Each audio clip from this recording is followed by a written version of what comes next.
Are grinding dyes actually a viable money-making method in Hypixel Skyblock, or even worth going for? Dyes in Hypixel Skyblock are obviously very, very rare. Some are fetching billions of coins for those lucky enough to drop one. While there are a very small minority of people who set out to actually drop a particular dye and grind it till they do so, or probably go insane trying, majority of people are caught off guard by their insane drop, minding their own business, grinding whatever they're grinding, and that's the beauty of those very rare drops, to be honest. Now, every Slayer in Skyblock now has its own specific dye, and it's very easy to go over to, I don't know, something like your RNG meter under revs, and say that matcha dye is not worth going for, because on odds, you need 75 million Zombie Slayer XP to actually obtain a matcha dye, and that is the exact amount of XP that you need to fill the meter and guarantee yourself one. When you consider that a matcha dye is around about 50% more expensive than a Warden Heart being 100 mil and a matcha dye being 150 mil, and to meter a Warden Heart it takes 3.7 million XP, meaning that if you had to fill every single meter, by the time that you got a matcha dye you could have got 20 Warden Hearts, making over 2 billion coins from metering the heart alone instead of getting one single matcha dye. Yeah, those dyes are pretty easy to conclusively say there's no point in even trying to get it. Even one of the most expensive dyes in the game, in Celeste dye, is 3.5 billion coins. It's 62.5 times more rare than something like an Overflux, which is the next best drop, costing around about 55 to 60 million coins on the AH. Even the Overflux would make the exact same amount of money if you were to drop 62.5 overfluxes from meter as opposed to a Celeste dye. It's literally within a few tens of millions of coins difference. Other than the bragging rights, you know, just to be able to say, oh, I've dropped Celeste dye or I've dropped matcha dye, it is literally the most nonsensical thing ever to go for one of those dyes in terms of money. It makes no sense at all. But there's other dyes that we can't measure that way that become a little bit more interesting. And of course, with the dye compendium, we can see the rarity and the drop chances of every single dye in the game, which makes it nice. But apart from those RNG meterable drops for dyes, is it worth grinding for any other dye?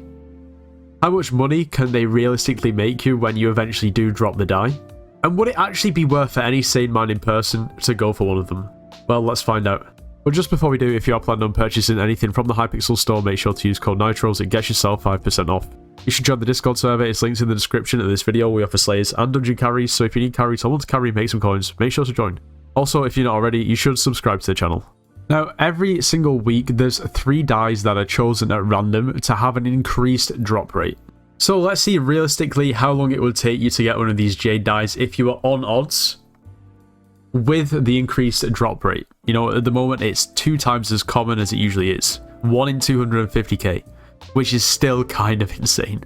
If you think an alloy is rare, which it definitely is, you've not seen anything yet. Now, one of the main things that's obviously going to affect how quickly you can drop and grind for one of these dyes is how efficiently you can grind the thing that you're doing to actually get the dye. Oh, and of course, I guess the main factor is a humongous amount of luck and RNG. And that's why for these nucleus runs, we're gonna basically base it off a few different amount of times it takes to actually do the runs. That way you can kind of see how long it takes you to do a run and see how long it would take you to drop the dye. Because some people are just quicker and more efficient than others, and I would definitely fall in the less efficient category. And when I say the time it takes to complete a nucleus run, this will be the time it takes to obtain all crystals, put them into their respective holders, and then of course pick the alloy up.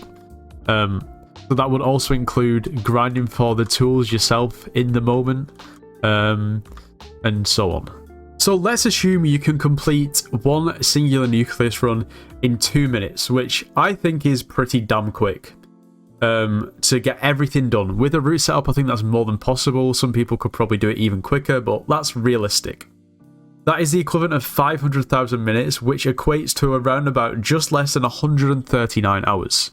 Now, if we take a look at the average sell price for a Jade dye in the past month, you'll see it's 390 million coins, which is the equivalent of 2.8 million coins per hour.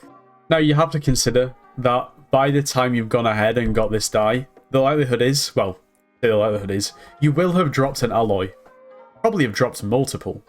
To meter an alloy, you need to do 1,000 nucleus runs, and if you can do a nucleus run every 2 minutes, now at that speed, what that means is you could actually be able to meter a Divan's alloy every 8 1/3 hours. And that's the equivalent to almost 17 Divans alloys from Meter.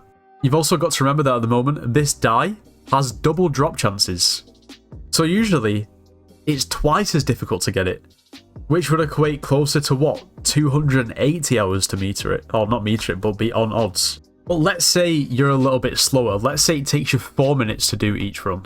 That will then take you 276 hours to be on odds to get a Jade die. And in that time, you would meter 8.3 Divans alloys. Well then, what if it wasn't double drop chances? It would then take you 552 hours at 4 minutes a run to be on odds to drop this die, and in that time you would only meter 4 Divans alloys. Yeah. You can make your mind up if it's worth specifically grinding for this die or not. Well, how about something like Nyanza die? For those of you who don't know, Nyanza die is a 1 in 250k drop from claiming a mining commission. Well, first of all, as with nucleus runs, what's going to determine this is, number one, a massive chunk of luck and RNG, and also how quickly you can complete each commission. Now, of course, it'd be ridiculous to assume that every commission will take the same amount of time. Some are a little bit more annoying than others. So let's assume that one commission takes you 25 seconds. Not saying it will, I'm just saying, you know, otherwise, how would we know? I don't want to do a commission and then show you because, number one, I have a good setup, so it's not going to take me long. I'm also not efficient at the same time, it would just be weird.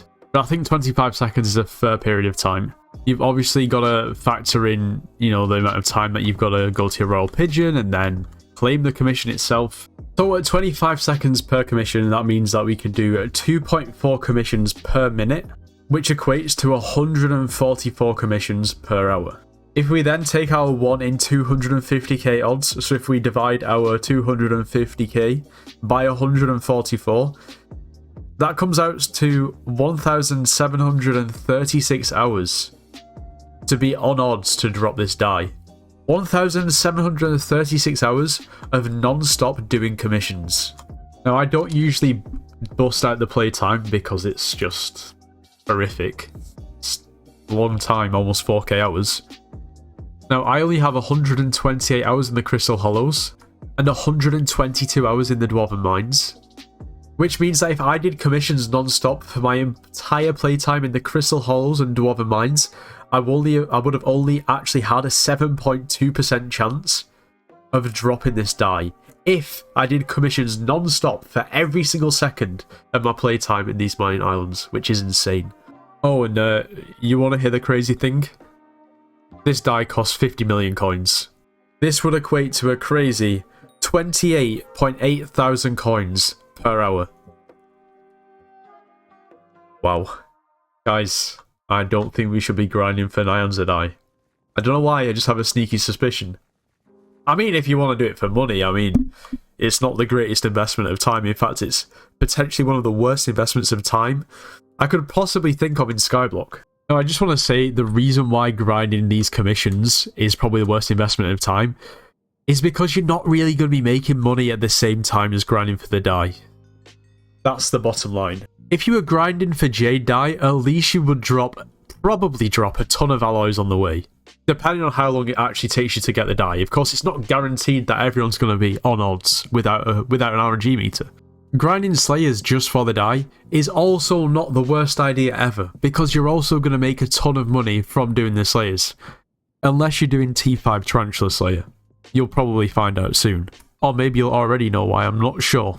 But doing things like tier 5 revs until you drop a die, you'd make a ridiculous amount of money, unless you got incredibly lucky and drops one really quickly. Even if you had the meter on the die. So in my opinion, I don't think it's ever worth it to solely grind for a die for money. However, I think it can definitely be justified if you're going to be making a lot of money along the way. And also, if you're using dropping die as motivation to actually grind the game, rather than run around in circles in the hub twiddling your thumbs. If you set out to drop a die, the likelihood is it's going to take you a while and you're going to have to grind for a pretty long period of time. And at the same time, if you're making a lot of money by doing whatever you're doing to grind for the die, then it's a dub either way. It becomes silly when you're grinding for a die where you're not making a lot of money simultaneously, especially when the die is dirt cheap. Now, to be honest, I don't really think you needed me to tell you this, I just thought it'd be an interesting one to take a look at. Let me know in the comments if you've ever grinded specifically for a die and whether it was for money or just for the bragging rights. If you enjoyed today's video, make sure to leave a like, subscribe if you're new, and I'll see you in the next one.